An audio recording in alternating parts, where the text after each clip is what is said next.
கிருபை பெரியதே. இது சந்தோஷமா இருந்த ஒரே காலகட்டம் இந்த நிழல் கீழே உட்கார்ந்த போதுதான்.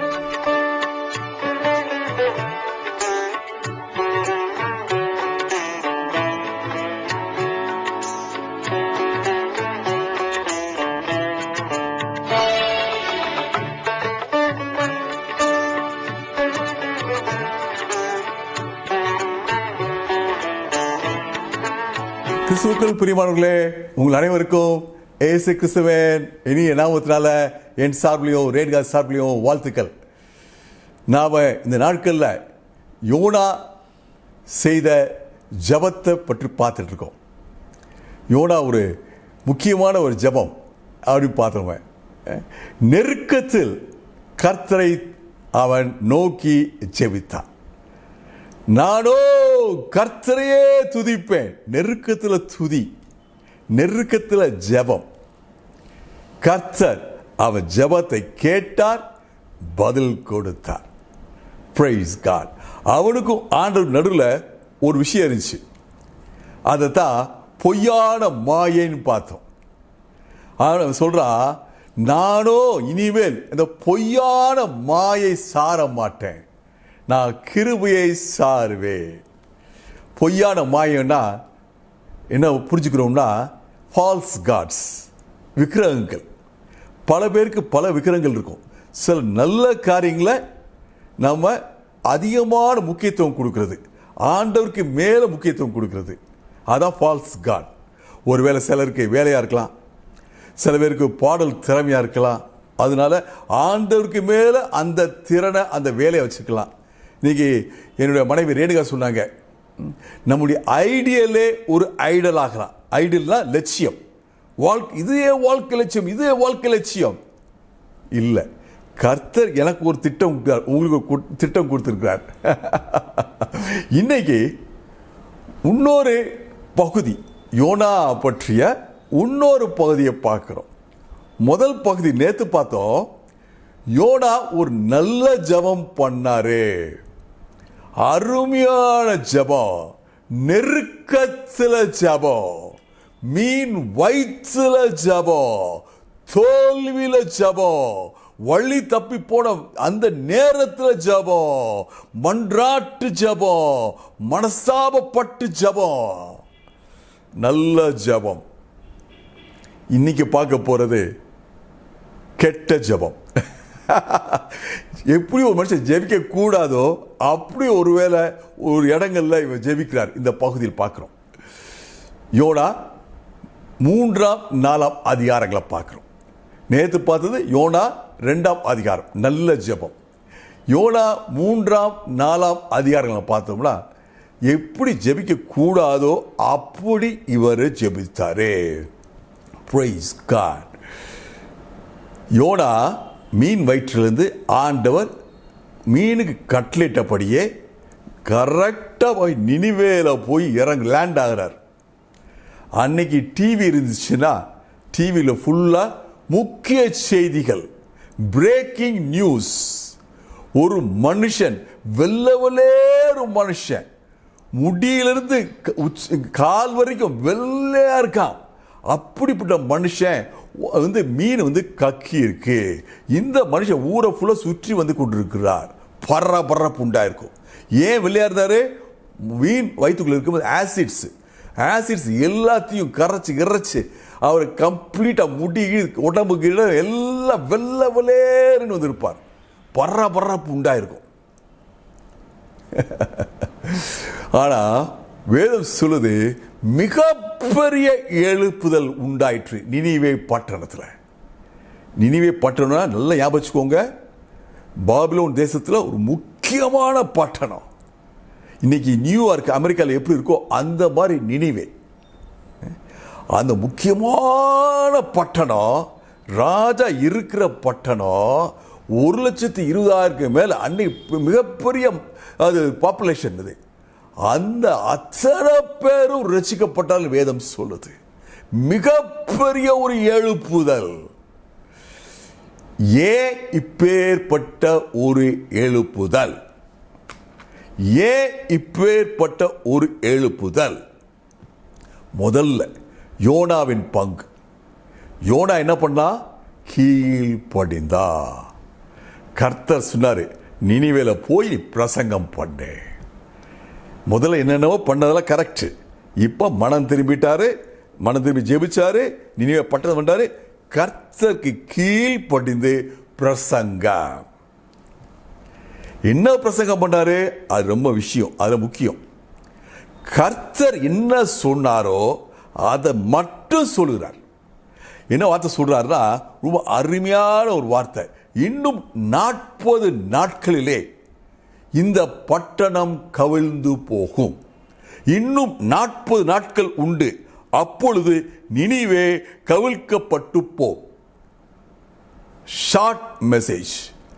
ஆண்டவர் என்ன வார்த்தை சொன்னாரோ அந்த வார்த்தையை சொன்னார்.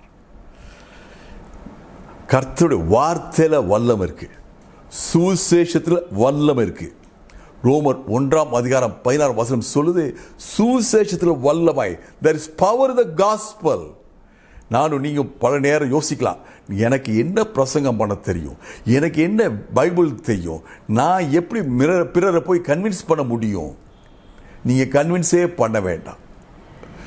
கர்த்தருடைய சுவிசேஷத்தில் வல்லமை இருக்கு. என்னுடைய பொறுப்பு என்னது? உங்களுடைய பொறுப்பு என்னது? நற்செய்தியை சொல்லுங்க. கர்த்தருடைய பொறுப்பு, அவர் பொறுப்பு. முதல்ல வேலை யோனா கீழ்ப்படிந்தான். கர்த்தருடைய வார்த்தை என்ன சொல்ல சொன்னாரோ அதை மட்டும் சொன்னான். ஜனங்கள் என்ன பண்ணாங்க? ஜனங்கள் விசுவாசித்தாங்க, வார்த்தையை மனஸ்தாபப்பட்டாங்க. Praise God. தேவனை அறியாத ஜனங்கள் வார்த்தையினால் தொடப்படுறாங்க. ஏன்?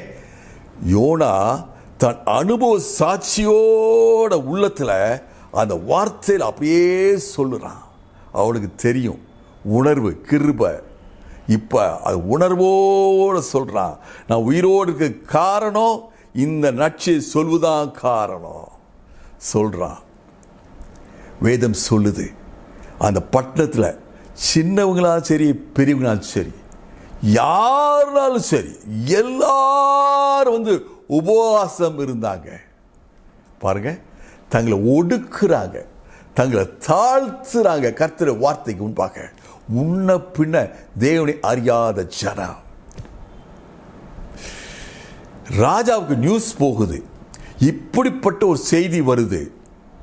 பாருங்க, கர்த்தருடைய வார்த்தை ராஜாவுடைய உள்ளத்தில் செயல்பட துவங்குது.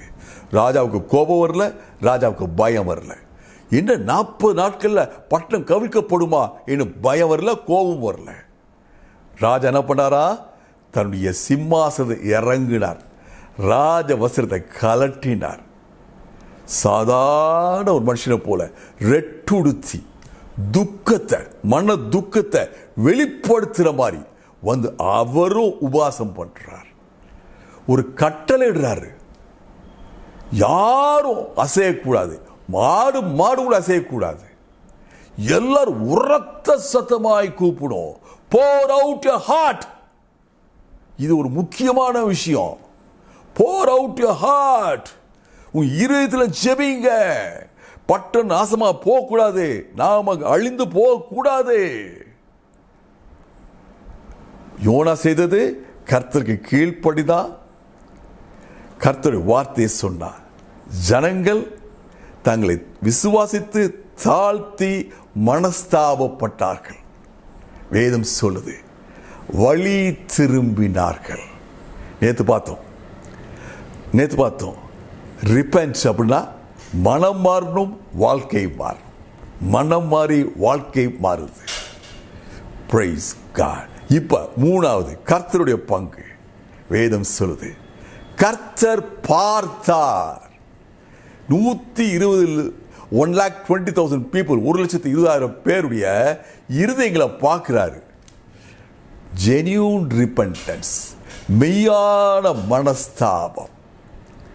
இப்ப ஆண்டவர் மனதுருகிறார், நான் இவங்களை தண்டிக்க கூடாது. ஆண்டவர் he feels compassionate. ஆண்டவர் மனஸ்தாபப்படுகிறார். ஆண்டவர் இப்ப நியாய தீர்ப்பை எடுத்து போடுகிறார். ஆண்டவருக்கு மனதுருக்கம், நியாய தீர்ப்பை தள்ளி போடுறார். 3 பேரும் தங்களுடைய பங்குகளை அருமையாக செய்கிறார். மிகப்பெரிய எழுப்புதல் உண்டாயிருக்குது. இப்ப யோனா எவ்வளோ சந்தோஷமா இருக்கணும். ஆனா வேதம் சொல்லுது 4ஆம் அதிகாரத்தை திருப்பினோம்னா, 3ஆம் அதிகாரத்தை திருப்பினோம்னா முதல் வசனம் சொல்லுது, கர்த்தருடைய வார்த்தை மீண்டும் யோனா வந்துச்சு. God gave one more chance. 4ஆம் அதிகாரத்தை திருப்பினோம்னா நேர் ஆப்போசிட்டா போகுது காரியம். யோனாவுக்கு மிகுந்த விசனம். பைபிளில் ஒரு பயங்கரமான வேர்ட் போட்டிருக்கு, கடும் கோபம் ஆண்டவர் மீது. அதாவது இங்கிலீஷ் பைபிளில் பார்த்தோம்னா அவன் முகமே சோப்பாயிருச்சுன்னு புரிஞ்சுக்கிறான். நம்ம இஸ் கவுண்டன்ஸ் சேஞ்ச். அப்படி கோபம். அப்ப நல்லா கவனிங்க, நல்லா கவனிங்க. யோனா 4ஆம் அதிகாரம் 4ஆம் வசனத்தில் ஆண்டவர் சொல்ற வார்த்தையை, யோனா அப்பா சொல்ற வார்த்தை, நீ எரிச்சலா இருக்கிறது நல்லதோ. நம்ம சாதாரண லாங்குவேஜில் பேசணுமா? யோனா ரொம்ப கோபமா இருக்கியே, இது சரிதானா? நீ எரிச்சலா இருக்கிறது நல்லதோ. ஒரு சிநேகிதன் இன்னொரு சிநேகிதன் கேட்கிற மாதிரி கேட்கிறார் பாருங்க. எவ்வளோ அருமையான ஆண்டவர், வானத்தின் பூமி சிருஷ்டித்தவர். ஒரு நொடியில் யோனா சாம்பல் ஆக்கியிருக்கலாம். ஏன் என்னைய பார்த்தா கோவப்படுற அப்படின்ட்டு இல்லை. ஆண்டவர் மனதுருக்கத்தின் தேவன். யோனா சொல்ற ஆண்டவர்கிட்ட, ஆண்டவரே நான் அப்பவே சொன்னேன்ல, எனக்கு அப்பவே தெரியும் நீங்க ரொம்ப மனதுருக்க முடிய தேவன் ஐயா, நீங்க ரொம்ப அதிகமா இறக்கம் போடுற தேவன் ஐயா, அதுக்கு தான் வரமாட்டேன்னே சொன்னேன்றான். இப்ப தெரியுது இவர் ரொம்ப மனதுருக்கம் உள்ள தேவன். பாருங்க எவ்வளோ சந்தோஷமா இருக்கும். நீங்களும் சந்தோஷமா இருக்கு, நான் ரொம்ப சந்தோஷமா இருக்கேன் அதை ரீகலெக்ட் பண்றதுக்கு. நான் 100 தடவை ரீகலெக்ட் பண்ணால் நான் சந்தோஷப்படுறேன். நீங்களும் சந்தோஷப்படணும். உங்கள் ஆண்டவர், நீங்க ஆராதிக்கிற தேவன் மனதுருக்கத்தின் தேவன், கிருபையின் தேவன், இரக்கத்தின் தேவன். ஹல்லேலூயா, glory to God. Enjoy yourself, be happy, be cheerful. நம்முடைய ஆண்டவர் அருமையான ஆண்டவர், இரக்கத்தின் தேவன், மன்னிக்கிற தேவன். 70 முறை யோனாவை மன்னித்தவர் என்னை உங்களை மன்னித்துக் கொண்டே இருக்கிற தேவன். கிருபை பெரியதே. யோனா இப்ப சொல்றான், அவனுக்கு வேற வழியே இல்லை, நான் சாகிறது நல்லது. இதான் சொன்னேன், தப்பான ஜெபம் சொன்னேன்ல. 2ஆம் அதிகாரத்தில் நல்ல ஜெபம். இப்ப 3ஆம் அதிகாரத்திலையும் 4ஆம் அதிகாரத்திலையும் தப்பான வார்த்தைகள். நான் சாகிறது நல்லது. ஏன்? ஏற்கனவே பொருத்தனை பண்ணிட்டான், நான் இனிமேல் கீழ்ப்படுவேன்ட்டு. எப்படி கீழ்படிச்சுட்டே இருக்கிறது வேண்டியதா இருக்கே, வேற வழியே இல்லையே அப்படின்ட்டு கீழ்ப்படியாமல் இருக்க முடியாது. அதுக்கு பதிலாக நான் சாகிறேன், நான் இந்த வேலைக்குள்ள போக மாட்டேன் இனிமேல், ஆனால் உங்களுக்கு எதிர்த்து நிற்க முடியாது, அதனால நான் சாகிறேன். ஏன் அப்படி சொல்றாருன்னா, யோனாவுக்கு பைபிள் நல்லா தெரியும். அருமையா சொன்னார், தேவனுடைய குணத்தை பாட்டு சொன்னார். கர்த்தர் இரக்கம் உள்ளவர், கிருபை உள்ளவர், மகா சாந்தம் உள்ளவர், மகா தய உள்ளவர், சத்தியம் உள்ளவர். அருமையா தெரியுது. ஆனா ஆண்டவர் இருதயத்தை அவனுக்கு புரிஞ்சுக்கிற முடியல. ஆண்டவர் இருதயம் மிக அருமையான இருதயம், மன்னிக்கிற இருதயம். யோனா சொன்னா, ஆண்டவரே என்ன மன்னிங்க ஐயா அப்படி சொன்னா, ஆண்டவர் மன்னிச்சாரு. ஆனா இன்னும் அவனுக்கு புரியல, கிருபை புரியல.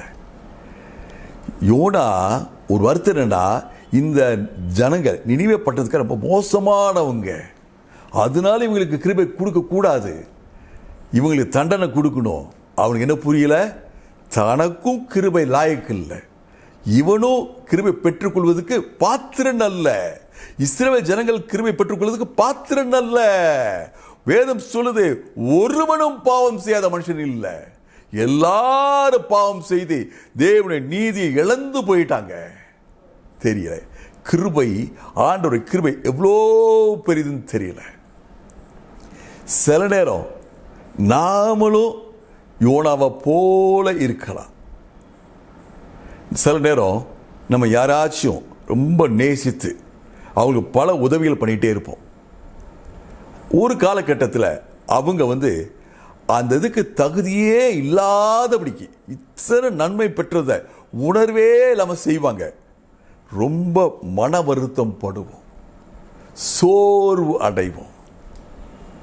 நம்ம சிலதை எதிர்பார்த்தோம், இப்படிலாம் செஞ்சிட்டு இருக்குமே, இப்படி நடக்கலையே, இந்த மனுஷன் இப்படி பண்ணலையே, இந்த மனுஷன் இப்படி பண்ணலையே. நம்ம குடும்பத்தினராக இருக்கலாம், நண்பர்களாக இருக்கலாம், கூட வேலை செய்கிறவங்களாக இருக்கலாம், சர்ச்சில் உள்ளவங்களாக இருக்கலாம், கோ கலீக்ஸாக இருக்கலாம், பலதாக இருக்கலாம்.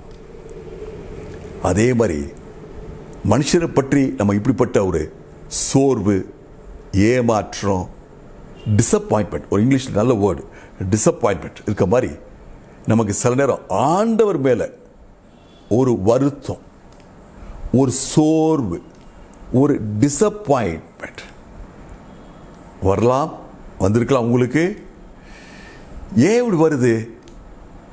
நாம் நினைக்கிறோம் நான் நல்லவன், எனக்கு ஆண்டவர் இதெல்லாம் செய்யணும், செய்யலை, நடக்கலை. வருத்தம், சோர்வு, டிசப்பாயின்மெண்ட். சில பேர் இந்த சோர்வில் ஜெபம் பண்ணுறத விட்டுருவாங்க, சில பேர் சோர்வில் பைபிள் வாசிக்க விட்டுருவாங்க, சில பேர் சோர்வில் கோயிலுக்கு போகிற விட்டுருவாங்க, சில பேர் பின்மாற்றமே அடைஞ்சிருவாங்க. நான் நல்லவன், எனக்கு சில காரியங்கள் ஆண்ட செஞ்சிருக்கணும், செய்யலை. அதே மாதிரி வேற பக்கம் இருக்கலாம், வேற மாதிரி இருக்கலாம். அந்த மனுஷன் மோசமான மனுஷன், அவனுக்கு ஏன் ஆண்டவர் இத்தனை நன்மைகள் செய்கிறார்? சோர்வு. எனக்கு நடக்கல, அந்த மனுஷன் மோசமான மனுஷன், அவனுக்கு ஏன் நடக்குது? சோர்வு. பிரியமானவர்களே, எனக்கும் உங்களுக்கும் ஆண்டவர் இருதயம் புரிஞ்சிச்சுன்னா, கிருபை என்னன்னு புரிஞ்சிச்சுன்னா சோர்வு அடைய மாட்டோம். நான் என்னைக்குமே ஆண்டவர்கிட்ட போய் ஆண்டவரே எனக்கு இதை பெற்றுக்கொள்ள உரிமை இருக்குன்னு சொல்ல முடியாது. நான் ஆண்டவர் கேட்க, ஆண்டவரே கிருபையா எனக்கு செய்யுங்க ஐயா, கிருபையா எனக்கு சுகத்தை கொடுங்க ஐயா, கிருபையா என் குடும்பத்தை பாதுகாத்து கொள்ளுங்க ஐயா, கிருபையா என் குடும்பத்தை உயர்த்துங்க ஐயா. பாருங்க, அதான் நம்ம புரிஞ்சுக்கணும், ஆண்டவருடைய இதயத்தை புரிஞ்சு கொள்ளணும்.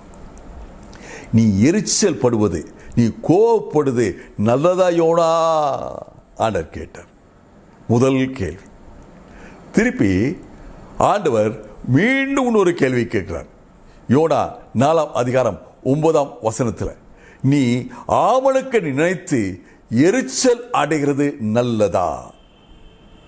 நீ இந்த செடியை நினைத்து, செடிக்கு ஒரு தீங்கு நினைச்சு, அதை நினைச்சு நீ எரிச்சல் அடைகிறது நியாயமா, நல்லதா?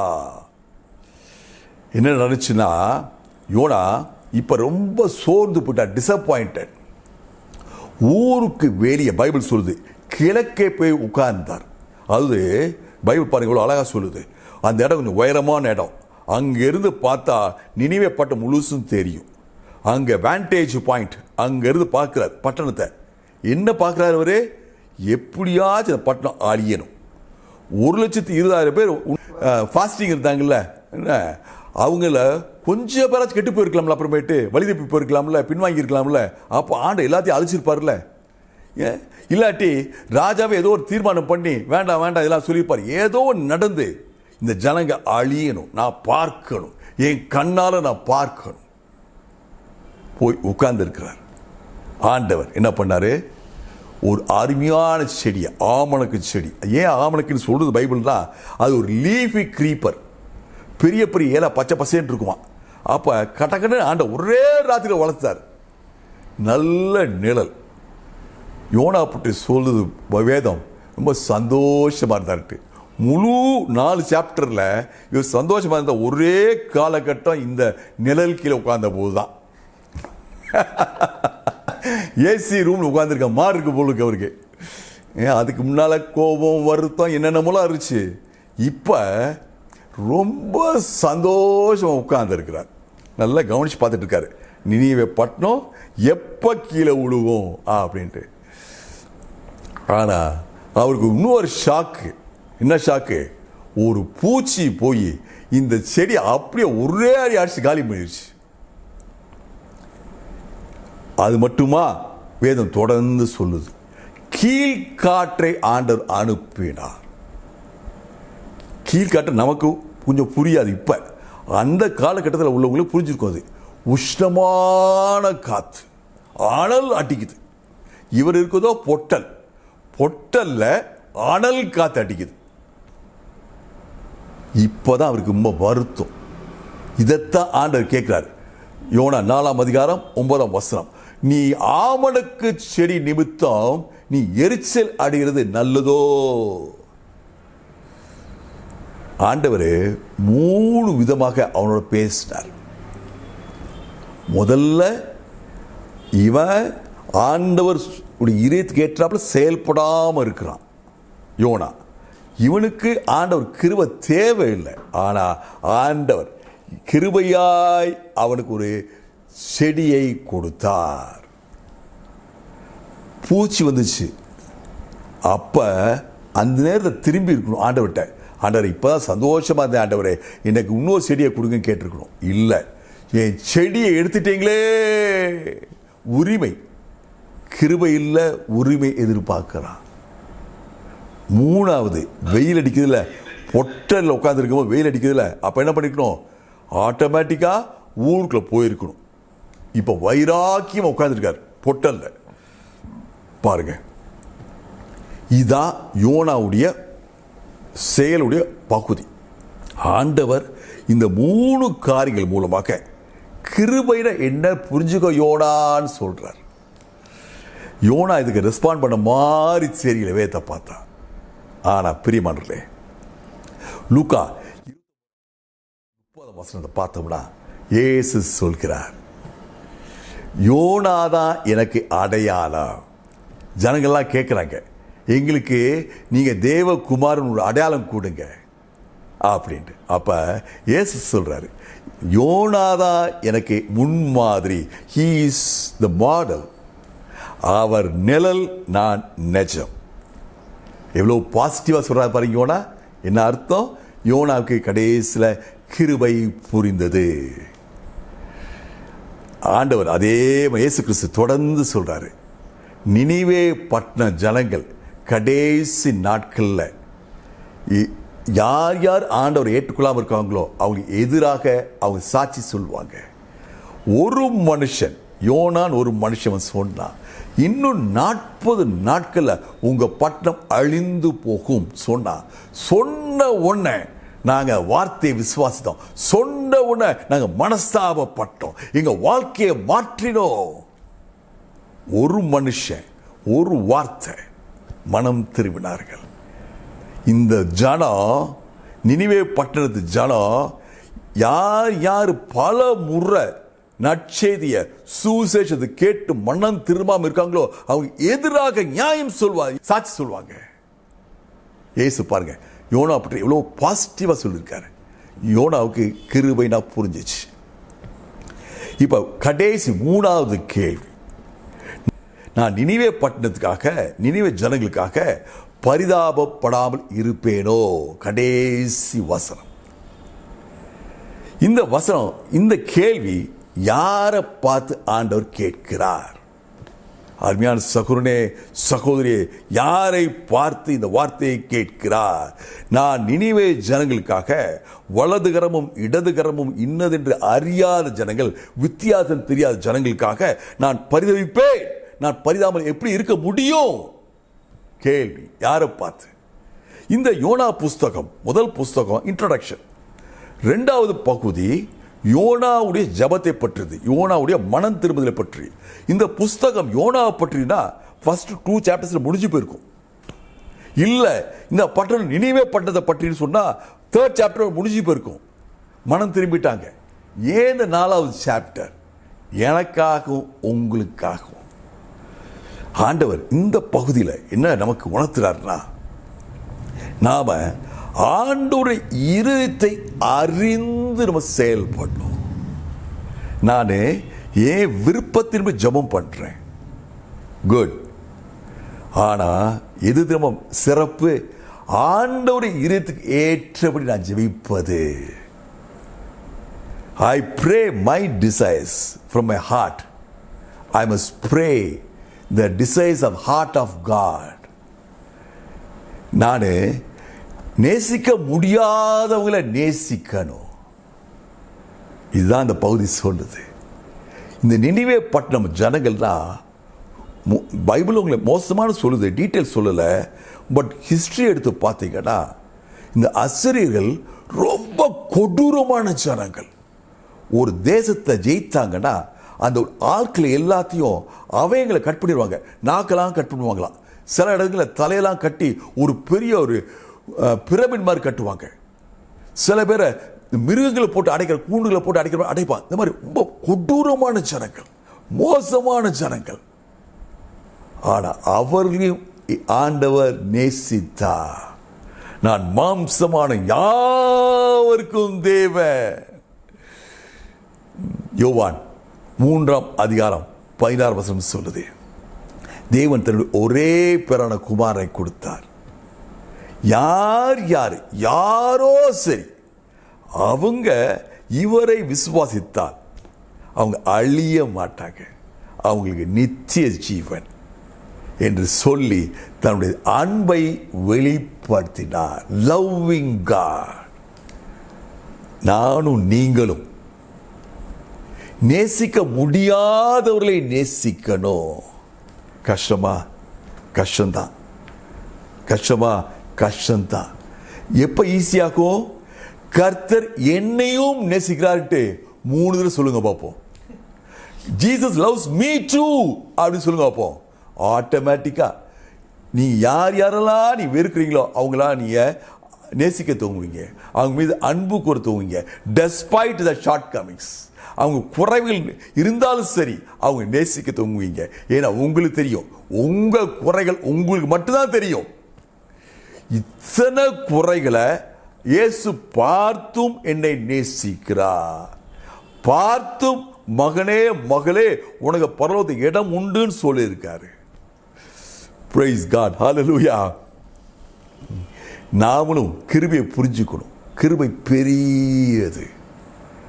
என்னுடைய குற்றங்கள், என்னுடைய குறைகள், என்னுடைய பலவீனங்கள், என்னுடைய தவறுகள், நான் வழி தப்பி போன எத்தனை காரியங்களா சரி, எல்லாவற்றையும் மன்னிக்க அவர் தயை உடையவர்.